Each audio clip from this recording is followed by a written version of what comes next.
Spanning more than 2 centuries, the Port of Galveston's history is a fascinating tale of challenges, resilience, and ever-evolving maritime commerce. Galveston Island's natural harbor attracted maritime activity in the early 1800s, before Galveston was a city and Texas a state.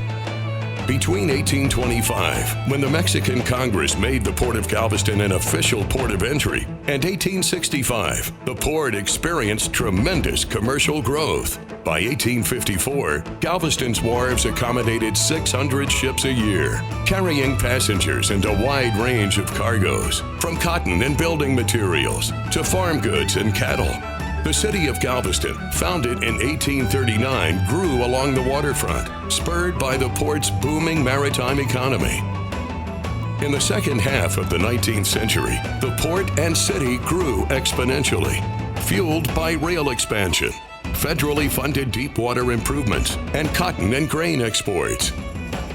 By 1900, the port ranked first in U.S. exports of cotton, and Galveston was one of the nation's richest cities per capita. While the 1900 storm decimated the island and killed thousands of island residents, the port was back in business in just weeks, helping to drive the island's economic recovery. By the late 1930s, Galveston had the largest harbor on the Gulf Coast and was the most dominant port in the Southwest. It was a leader in cotton exports and other commodities, including grain, flour, sugar, and sulfur. In the second half of the 20th century, the port diversified its cargo business and made major infrastructure improvements, including on Pelican Island.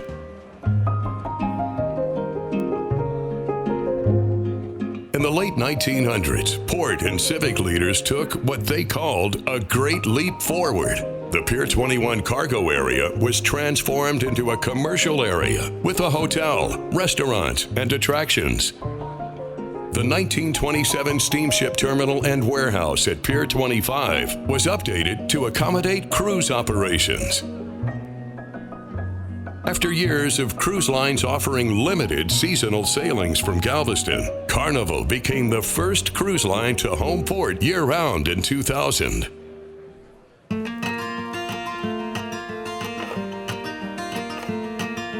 Today, the port hosts 6 major cruise lines, including Carnival, Royal Caribbean, Disney, Norwegian, and MSC.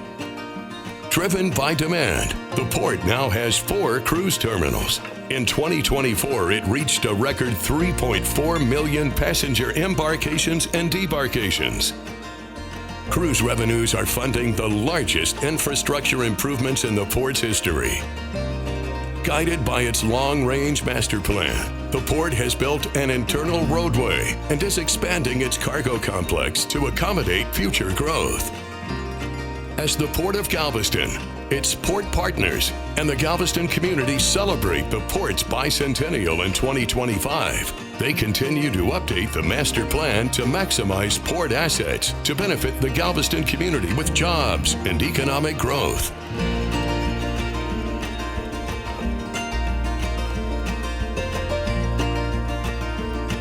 All right, y'all. Next year, I promise to schedule more breaks into the agenda. But for now, if you could take your seats while we welcome Rodger Rees to the stage. Thank you so much.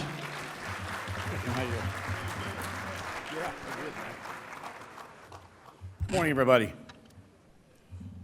Oh my gosh, who's that?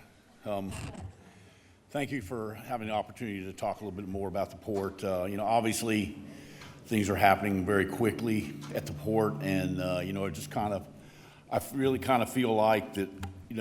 We're in a situation. We just celebrated the history of our port, 200 years, and I think many of you were here, and many of you attended the event, and also many of you helped sponsor that event. And it was really an exceptional celebration of what's happened in the past. But as I've said, the past is over. The past, we're moving forward. We have to move forward, and this is what this is all about. 200 years of history.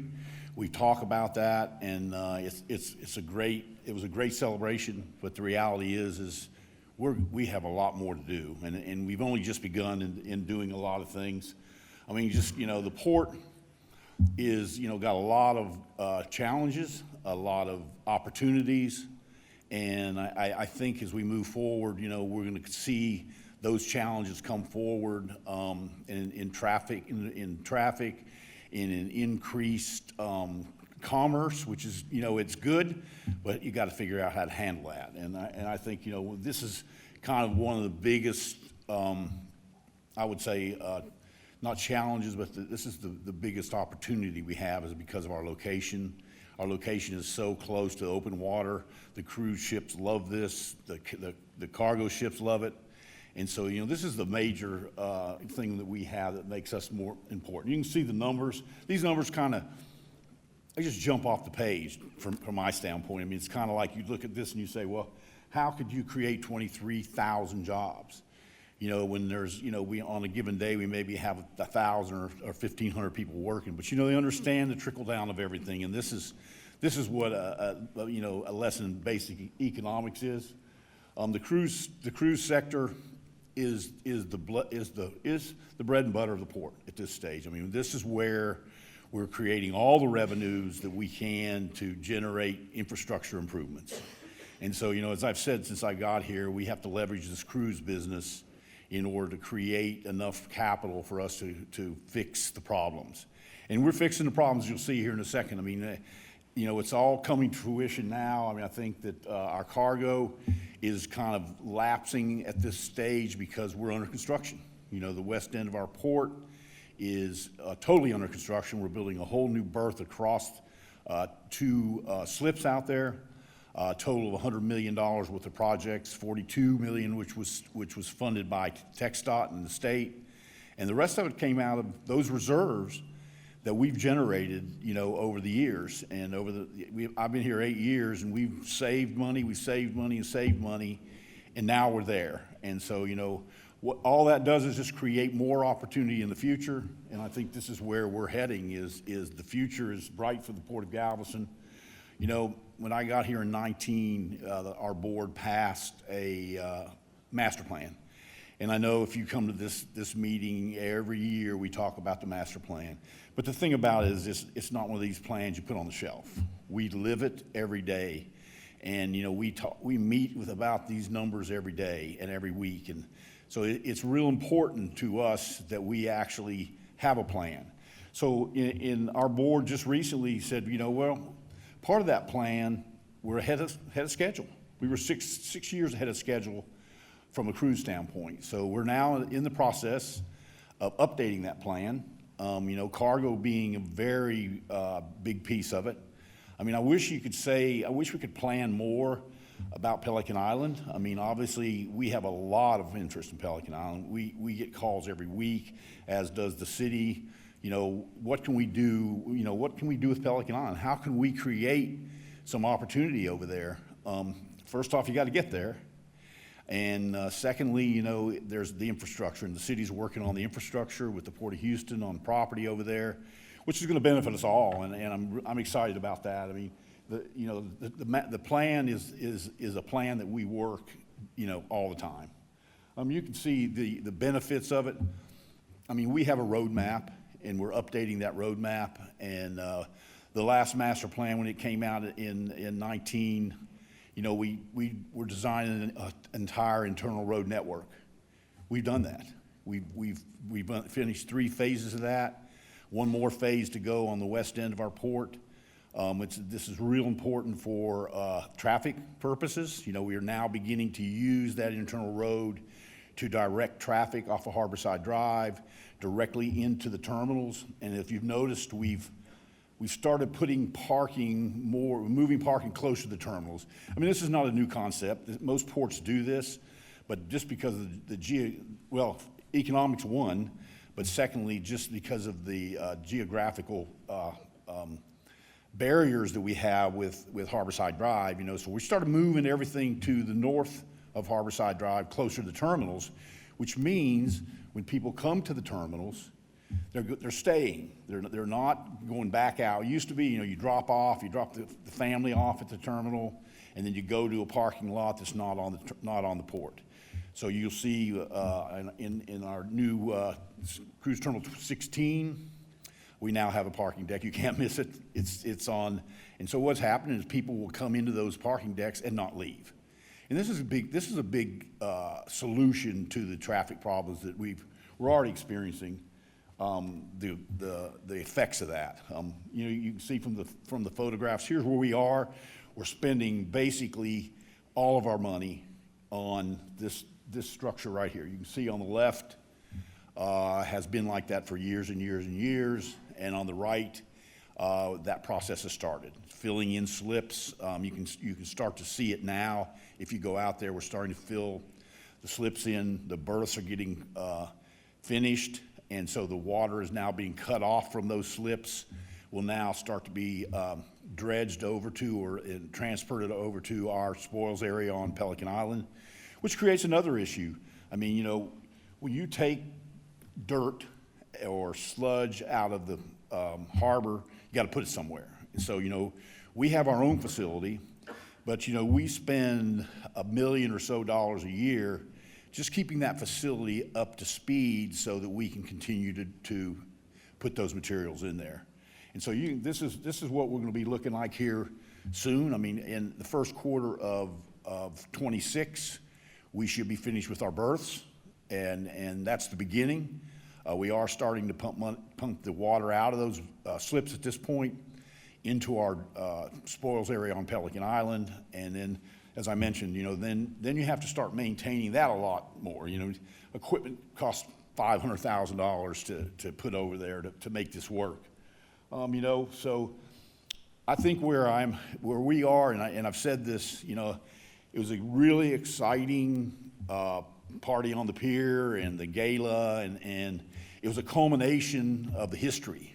And where we are today is we got to go forward. I mean, and this is going to create a lot more challenge. And we know that, and we at the port have a great team.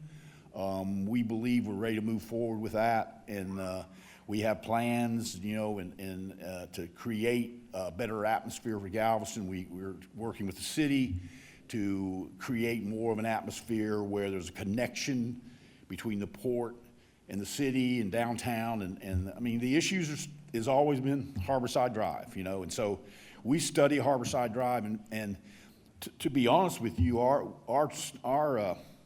information that we get from a software package that we now we take everybody that comes into the port, it's on Waze. We take all that information and retain it, so we see all the traffic patterns that are coming down Harborside Drive, and so when you look at that, the average wait is 8 minutes on Harborside Drive. But that's not the issue.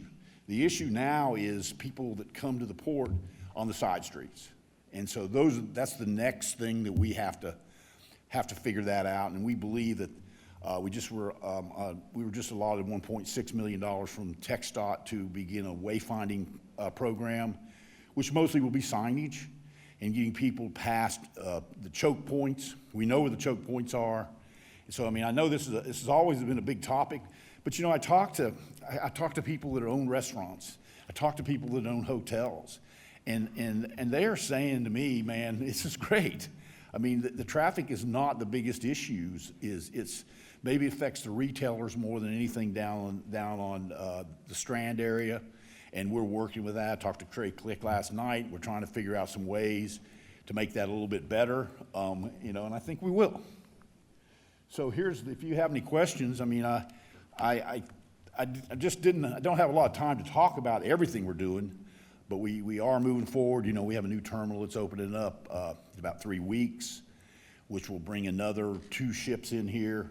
We have another 2 new cruise line, one new cruise line and an expansion of existing cruise line. We have another cruise line that wants to come in here. Will start in 28, which I can't talk about yet. It is a new cruise line also to Galveston, and so we are continuing with our growth that will take us to the next level.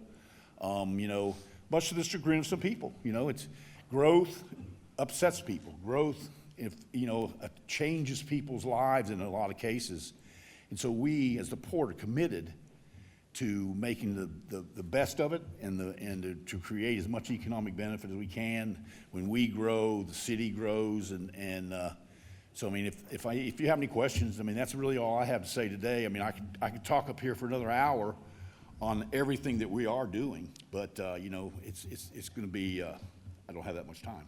Rodger, thank you so much. Would Yeah. you tell us a little bit about the tens of millions of dollars in grants the Port has received for dredging?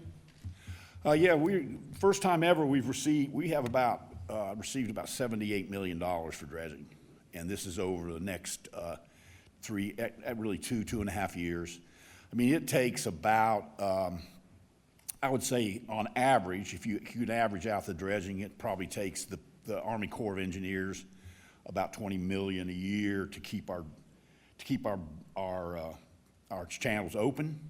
And not to mention, you know, the couple of $1 million a year that we have to spend on our own berths.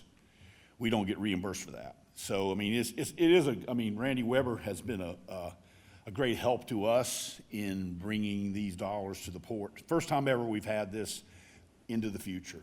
You know, things have changed in Washington a little bit more. You know, they're a little bit more aligned with Texas than we have been in a while, and I think this has been a big help. But we do have a lot of money. We have a backlog. We're ready to move forward on a lot of this dredging. And as I mentioned earlier, the biggest hindrance you have is where you put those materials. And so this is what you have to continue. The Army Corps has a property on Pelican Island and the island of Galveston. We have our own, and then there's also offshore displacement areas, and so you know it's fantastic for us. You know, one of the things that's looming is what's going to be known as Project 12, which is a project that would dredge all of these channels all the way to Houston down to 50 feet or even 60 feet. We're still having those discussions. The $10 million is getting really ready to be spent on a study of that.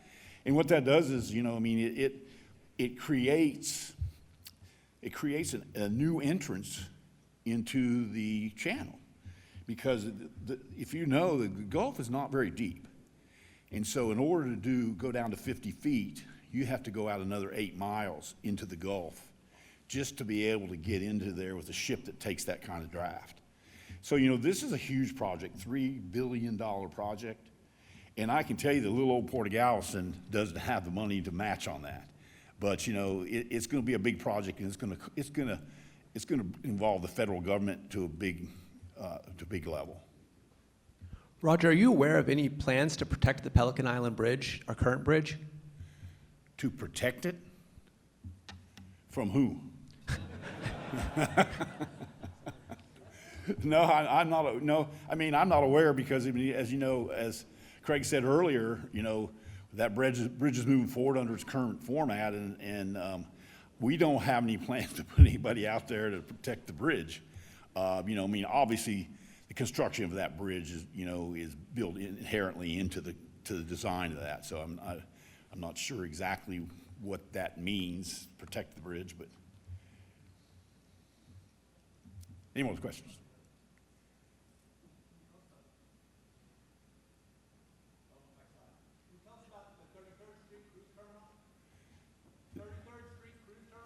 The 33rd Street Cruise Terminal.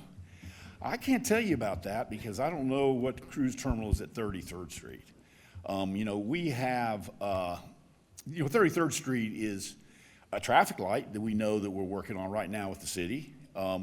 There is no, if you've seen drafts of the master plan, and these are drafts, they have not been approved by our board at all.